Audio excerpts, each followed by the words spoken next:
ايه السبب ورا ان بيزنس ينجح على السوشيال ميديا ويحقق مبيعات وبيزنس تاني لا؟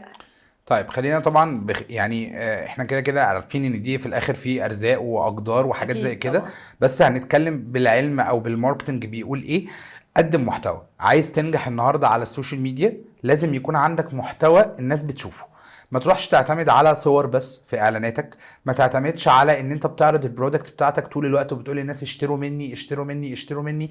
لان الناس ما بتشتريش من حد طول الوقت بيقول لها اشتري. مم. الناس بتبقى عايزه قيمه انت بتقدمها لي فري، او بتديني التراست عن طريق ان انت بتوريني تجارب مستخدمين تانيين للحاجه اللي اشتروها منك او السيرفيس بتاعتك. مم. النهارده انا عندي منتج، اطلع صور لي المنتج ده فيديوز، وريني مراحل تصنيعه، ايه اللي بيميزك في تصنيعه عن اي مكان تاني.